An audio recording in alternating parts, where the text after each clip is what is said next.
Makikita po natin pinagkakaguluhan po nila ang illegal na droga.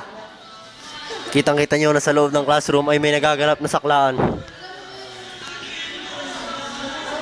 Ang lahat po ng taong ito ay umaatin sa mga saklaan.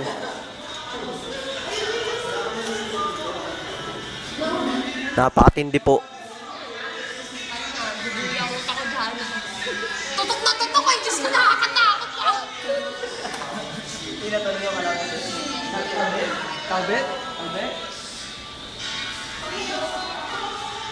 Galing pa yan sa puso't isipan ko.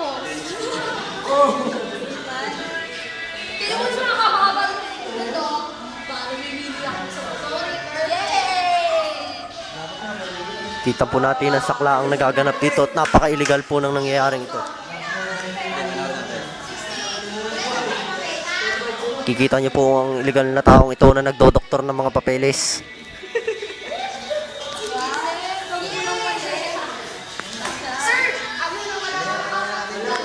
Kitang-kita niyo po ang dalawang ito na nagmamahalan. Nagde-date pa. Sila po ay nagbabalak magtanan sa susunod na buwan. Patayin. Panoorin na natin. Nagalit si Mark nang napansin ng aming spy camera. Ano ito? Nahuli. Huling-huli po natin sa akto na nandaraya si Mark sa kanyang asawang si Irish. Matapos siyang makipagtagpo at makipag-date kay Diputo. Tama na, panoorin na natin. Panoorin na natin. Ito naman po ang isa niyang kasamahan.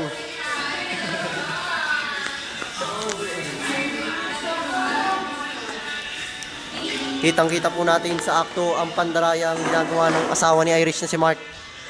Ating pong lalapitan. Ate yung kakawasay yung mapapansin na ginagawa niya.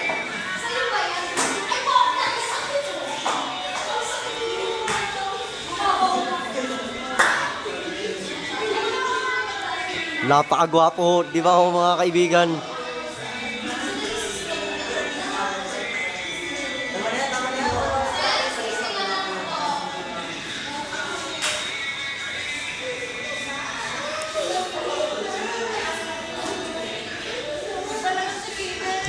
Agad pong nagsangga si Nalin nang napansin ang aming spy camera.